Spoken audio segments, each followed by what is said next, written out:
practice no yeah but enye say campaign na odi ba be ye na mom e ade a opese wo ya na ebeda wo afibo say betimi aye sustainable ye ma DCE bia en taking the position in the yema ye focus no nko appointment of MMDCs any sika akade a ye de komomu say DC bia ko na hwe na sika wo de be ye adwuma no so usan the man now the directives emano na wantimi anya then we betimi apanish no but unye we nyina enwie na say me be national sanitation day are you going to use coordinating directors or you are going to use who if it is a policy now person you sustainable make sure the political heads are at post make sure the resources are given to them in the second April no into share to share in the na yenim say by end of May na ya atmi appoint all the MMDCs but end of May no na ya appoint but na ya fast can no enko eni awuti yei wono eye oswafo hwe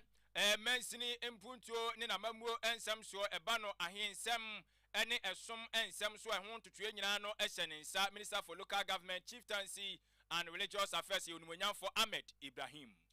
Yanko apomudimu ensemo na konfano chiaban yaresabia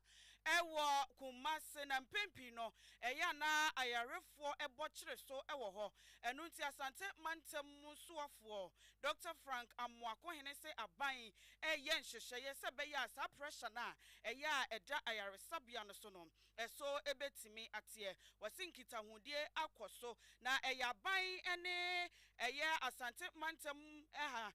Health Directorate no ena afe mpanyimfo a womo ewo konfanoche aban ayaresabia ena womo di sa enkitahudie na womo pache se mantembe enwotwe ena ya womo refer ayarefo ma womo ba konfo anoche aban ayaresabia ekoba ne sa eya na ahaw no akoye kese pa enti ebebo moden se ebepe animdifo ene wono mo munim de ewa ayaresemu na yede wo makọ mantem ahodo no na aboa amasa pressure no eso etimi ate.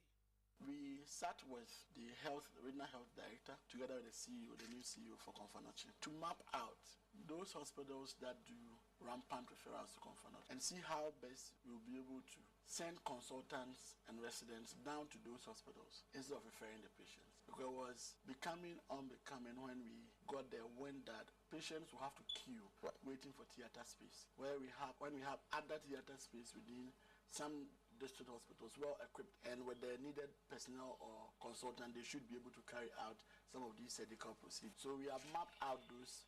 plans so that we can get the consultants to rather go to some of these hospitals that do frequent referrals, all in an attempt of reducing the pressure on Konfanochi. Now, once we're able to do that, then we'll now be able to go Pent in and Radio. do major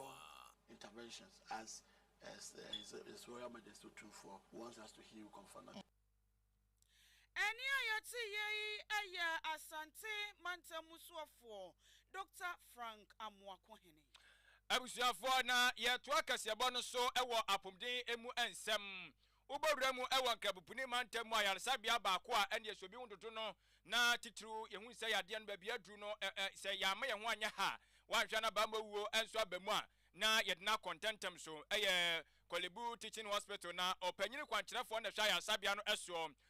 Dr. Yakubu Seidu Adam wode atodwa ekiremu ese hu behiase ebetime anya amamra bi a eno ebeboa ma ebia nipa bi aho akwa baabi se chimato aba ho anase bia no akwa baabi ne yeso asai tituru ene de friend se kidney no enipa sa wa anase ne sa no yese ho atechimanti dia gisi de ne kọ ne yekotu ne dia no afiri wo ne de obi dia hye wo kyese mpempi no se oha bi sei eba na gisi de nipa krokopie mu ewo India ne America no mo ene UK no mo ansa ne yetima akwakoye sa ayalsa yetima kotu anamon eno no wo kyese da bi ha dwene bebre Ghana sebsebe mpredua wanimdifo a omakogye sa enuama wehu nyina nimdi agu omutirimo na de aka ne se ebetimi anya amamra be mo so akonya no mo so atimi adi dwumade de aboa oman no enti wasere se sa amamra na damra hye bedwam no wo mo hwe no muntu anamon tentem so ne yentimi anyintum se de be obi wo sa nimdi na wo so betimi de aboa na apomden nsem no agina brande sanse nipa ne koyi sika okwakotua na nka otua no Ghana ha ebetimi kran so ade asiesie oman na manoma konkan wo so ono a wo kasa sei Dr. Yakubu so wonimdie eba na ni hu se ya wotimi ye ho adwuma pa nanso so Ghana ha yentimi hye da nya tumi krata na ye de ebeboa wo mo ode nsem we eto dwa no na ejamra sebedwam aginatuku o mo hwapom de nsem so abo na kopiem Kolebu Teaching Hospital won ma o mo kohwe adwumadi a ekoso. Our own population, if they need to do kidney transplant, they have to travel to India, to America, to the UK. We have the men here to do the work. If we get the legislation, it will help us. Me, as an eye surgeon, we do cornea transplant, and we can't get cornea here. We have to import corneas from America. The least you get cornea from America, $3,000, $4,000, $5,000. If we have the legislation, we can harvest the corneas here, and you spend not up to 500 Ghana cedis, and the patient will benefit. Ani auti ye wanu yo panyinu kwankyerefo a wotua Kolebu Teaching Hospital no ano Dr. Yakubu Seidu Adam. Yetuoso ewo amamuomu ensemu na onimanyamfo Alexander Afenyo Markins eye domkuma ewo emrashebe jamba no dani wono enade afutuo akwa ama ne krofo a womonso eye amanyofo ese womunhye ye pa se tumi a eya yede tietia omanfo bi efa ahudie so itichiu ene womo opposition efa ahudie so no monhwe se wode sa adwuma ne ye nyina ebeba awieye na wokasa no ena woche se NDC amanyoko no womonhwe se daachi wo ho na from wo yi enti wada enti ene ena wonya tumi a emfa sa wutumi na wonya no emfa ntietie wo bi so. The way our country is today, it's like, okay, we get the power to come and show you where the power lies. We are using the power for revenge. When we were in office, NPP, few of us took it upon ourselves to go the way of bridging up and ensuring that this extremist type of approach where power is used to punish, attack, and hurt others are somewhat minimized if we don't get rid of it. So I would want to encourage our friends in government, watch some of the excesses. The fact that it happened yesterday is not a justification for it to be repeated. We must end the cycle of you do me, I do you. I've never been happy with some of these things. It doesn't help our democracy. Onmonyamfo Alexander Afenyo Markins eye domkuma ewo mrashebe dwemba no de no nukro ya esan ye mrashebe dwani ma de hia womo ewo efutu na enu achi no na UN Senior Governance Advisor Professor Bafo Ajimandua ese ya mamra na nase kabima minka bi kwanya ye faso edi dwuma no ebe ya nka yenye ensakraye kakra ewom enye saade a ye niema ye yi nyina no ebe ye pipa so de na emom entimi emmamu se de ye pe no. More importantly for me is how you're also seeking to integrate tradition, culture into the modern structure. I will say, how do you present this for our thinkers and our policymakers to even begin to understand? Because if I see what's going on now, both the political elite and the educated elites, I think we need a major shake-up in our thinking. Otherwise, this beautiful idea will not stand. People have developed vested interest in what exists. So change is difficult. Adishia ania yeti ye ania yeti ye UN Senior Governance Advisor Professor Bafo Ajimandua. Adishima me da so ewo amamwemu ensem na ye hwe ensem twerefo yesoso eba no man nkyekere ya ye chefa ewomo ene aban so ne modi gu apono so na ode aboa yen ne sayo so ntino eye mampanyini kasamafo abedekire eye Shamima Muslims na ode atodwa kire mu se aban aye krado owura jondo amani mama na pamfo wama ye krado so mbebo ensem twerefo ho ban papa na ensem twerefo efa hudie no eno enso akoso a awiemu edie na o kire mu ese aban guso ehwe se amamre no ema yen akwanya ɛmi yɛ gye nsɛm bi di firi nkurɔfoɔ a ɛwɔ si yɛ nya saa nsɛm di firi wɔn wɔn mo no deɛ fɛn sɛ right to information act no wɔ sɛ aban hyehyɛ nneɛma so obetumi ahyɛ mu ɛkena na aboa ma nneɛma akɔ nkan sɛdeɛ bɛyɛ a yɛn nuanom bi ne mu wɔn asɛm no ɔte ya sɛdeɛ opɛ bia no aka no wokɔ bisa ne sɛ ade na aka nsɛm no saa san sɛ nyɛ saa na ɛte ɔso o na sɛ mi pɛ nkyerɛkyerɛ mu no mamfa nkyerɛkyerɛ mu no ama me wɔkyɛ sɛ kwan bɛfa so yɛbɛyi saa ha wei nyinaa firi wɔn no ɛno ti na saa amammerɛ wei yɛtoto nneɛma sɛ yɛbɛtumi nso ahyɛ mu ɛkena wɔtoa so ɛtoa ne nsɛm no so na ɔde bi ɛka ho a wɔsɛ nsɛmtwerɛfoɔ yɛwɔ asodie papapapapapa ɛba no ɔman no nkyekyere a ɛyɛ yɛasodie si yɛhwɛ na asomdue kɔ soa wɔ ɔman yi mu na mpuntuo nso ɛba ɔman yi mu ɛno ɛna wɔsɛ yɛma no ɛyɛ yɛn asɛm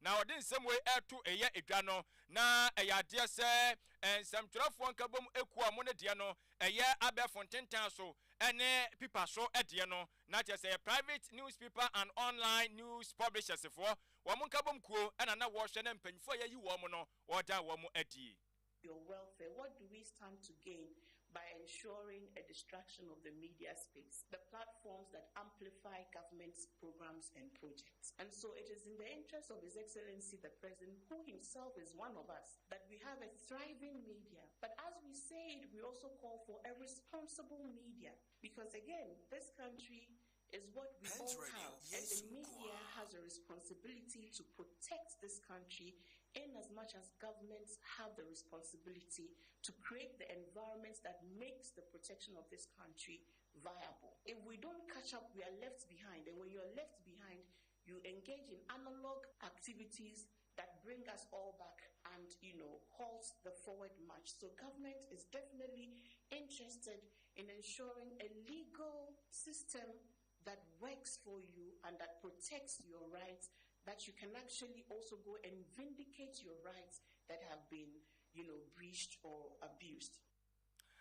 And yeah, we see ono na a deputy presidential spokesperson, Shamima Muslim, and no, na wadina no esi ye no, and afi opinion and ne yatwa bagin say, we make private newspaper and online News Publishers Association of Ghana annual Ura David Tamaklu. One also HM say ampa said mami eken ne kwaswaro no ensɛmtwerɛfoɔ deɛ yɛde nse bɛhwɛ so ɔman no ɛkɔ n'anim ɛno nti wabra babɛdi ɛyɛ ekoya anim no ɔbɛhwɛ so ɔmo hyɛ na ase nyinaa no ɔmo dwumadi ɔmo die nyinaa no ɛyɛ amamra kwan so deɛ ɛbɔ nsɛmtwerɛfoɔ ho ɛban na aboa ama ɛyɛ anidie ne obuo a amanfoɔ ɛwɔ nsɛmtwerɛ adwuma nim no akɔsoa ɛdi hene. The world is changing. Journalism is not what it used to be 20 years ago. Technology has transformed how stories are told, how news is consumed, and how truth is defended. But what has not changed is the need for skill. Skill to ask the right questions. Skill to dig deeper than the surface. Skill to resist manipulation and tell the story as it is. If we are to remain relevant in this fast-moving media landscape, we must empower our members. Training will no longer be an occasional event. It must become part of our culture. We will build strong mentorship programs where seasoned journalists pass on their wisdom to the next generation. We must raise the bar on professionalism. We must reject sensationalism, resist misinformation, and fight against the temptation to trade truth for headlines. And now to ye one and a president at the Private Newspapers and Online News Publishers Association of Ghana, Ura David Tamaklu. Ghana Geotechnical and Ghana Geosynthetics Conference akwaso ewo KNUST na Jumadie Nasem and Ghana Institution of Engineering wamo President Ludwig Anan Hesse ekwopie mo ewa sie no wo kyese Gamampanyin John Dramani Mahama ahyese Accra ene Kumasi kwantempon no wobeye no expressway en wo se sa adwen na mampanyin afa no wone ne nya adwene adanyi a dualization project no eguso a ekoso a yenwieye etinka wobese mampanyin ehye na wode se adwumadie no eba na wieye ansa na expressway no enka wobeye awaye wose emfie mienu ntam ne afentem de dwumadie kase wei pa ye kase ye didi a wanhye ya na ankobiye ni ye ana ye ntimi anye ama na anye ye na dachi bi no akofa oyene kase ede abre omen. go and look for new money to start a completely new greenfield project. And as is typical with government, when the government says I am starting a new project, they want to start it in their time. Now, projects like a new expressway between Accra and Kumasi should take not less than 5 years to prepare from concept to engineering before we start breaking ground. Any government who comes and says, I'll start breaking ground for a new greenfield project in 1 year, then there's no good preparation, I can tell you. And our project will fail. So if we want an expressway, another expressway between Accra and Kumasi, we should take our time, we should start the planning now. It will take at least 5 years, 10 years to get it onto the ground. So invest in the existing road, dualize it, have a railway line, and then let's start planning if we want to have a different expressway. Ora Ludwig Anayhese, president, Emma Ghana Institution of Engineering. Na yade kasebonu bodrem ewo oti mantemu na ochemu ese wonmo mo hwe ahunidie ene atenaye eso omo ohye ekuo bi ehodemo na jesoti Regional Environmental and Sanitation Task Force no omatu anamon a adehia maako be se wo ha wonsa so omo epachi ewo Krachi East Mensino emu ningina ene se ahunidie omo emwa ma no enkoso omo fie omo niwodi omo batem omo niwoni enti omo tabiri omo kopie mu ewo eye asendibia ema atemuafo tra asem so mu a ewi ache no atemuafo tra asem no so kire mu se ene sa nipa maako ohayi ebi mu aye disika to omo tiri so omo ekwa kotua 600 Ghana cedi ebi mu so kwa kotua eye 840.44 pesos ninyina no eye zika ebi betua na waso hwa penalty unit na ebi de eye 50 ebi de eye 70 na enu emu no wose we ba be ya disuade pa e de ama wodom a wo mu do mama sebi mpreduasa gafracho efin adokoro wo mu omafie mu omomonten so wo mu empatemu no we enya disuade emfa ema wo mu na opanyina ono ehye ya woje eye saa ensem nyina so ayo de kwadu ekwadan asendibia so mu ene bia nya asotwe no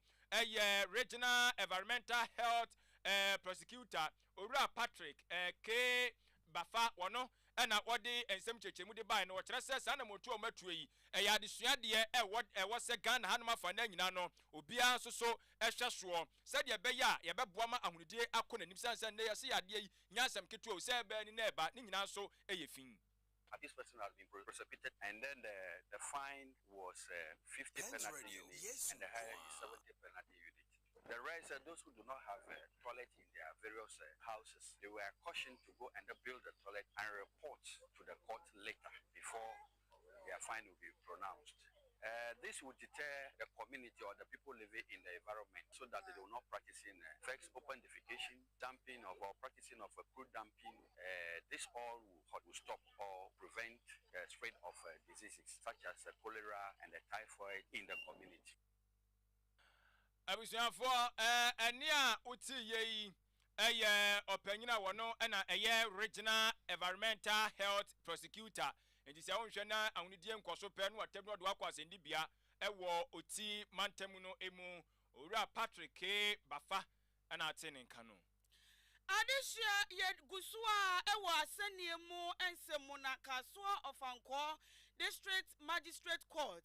ena wama sentence enipa miensa na je so mo de omakwa akwotwene aban kukum enti eka ho a enipa yede womo akwa prison eye enipa mako aduonu womo kwa adura yede abo mo sa fimpino ne aduonu num ye mu wasi ensohwe na ekoso no womo boa ema examination more practice ekoso na wonom a yede womakwa akopie mu ewo court na court se womo nkodam ne bi eye Samuel ama waye techeni ewo Ghana College SHS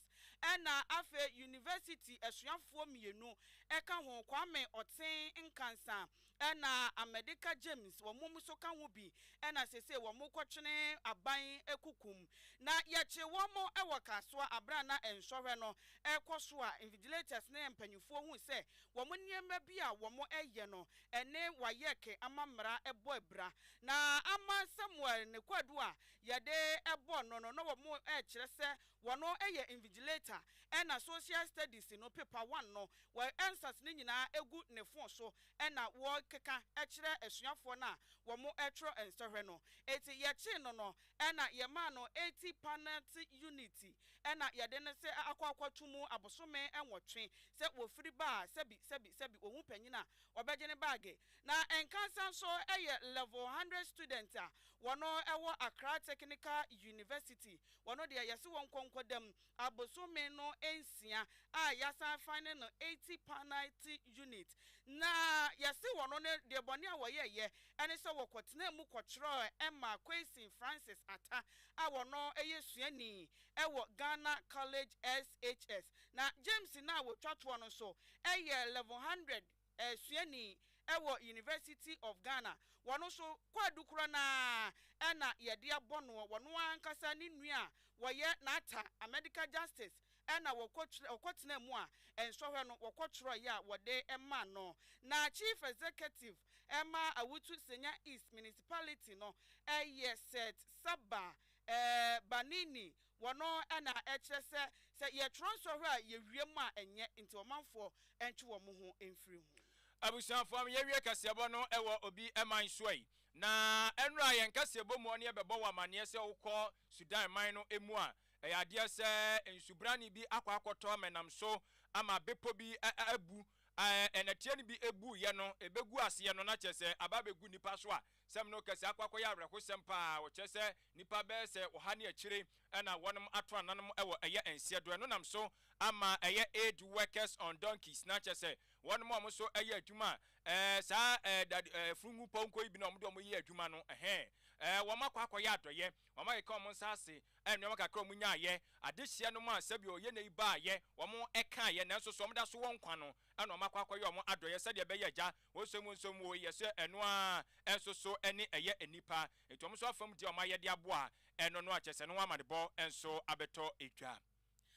adehye kase no esi na ensem no de di mu akotene ebi enese asante mantamusuafo ede atoju se konfanoche aban ayaresabia pressure eya efri mantamahodo so bo muso no empanyifo eye ho entotoye na abusuafo sanso so na Ghana mampanyini Owura John Dramani Mahama yehwe anim se hwe beda wochena National Sanitation Day no obedan na die na efrase afutu mrashebedwani na wasaye bano dani Emma Edom kuma ewo mrashebedwam ede ato amanyofo anim se monkai se from enti wada enti ne wanya tumi a de wutumi ni yi mampanyini kasamafo abede kire ede atodwa se aban ayakado sensem twerefo Bambo FM obekosoa akuremu pampe ensempi kanwe ho na awie samufo semu na yetena sede so mu se original ye kase wo Pent Radio 100.1 kase ni mu aseda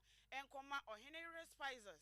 na ohenere non dairy powdered makomada woroma na wo mo ye chidom sikafam ohene benya akon esa ensem ni mu otena fidie na chi echinchim fidie ni funuma na wo bobo ene ni nyina eka ho se KOK Adama wode ye kontintan fidie ne so akenkanfo amote ye ne ewo kase mu eye me mame adwoa ahenkra kachiri menne adwempa hene Kofi mensa ye mamonitia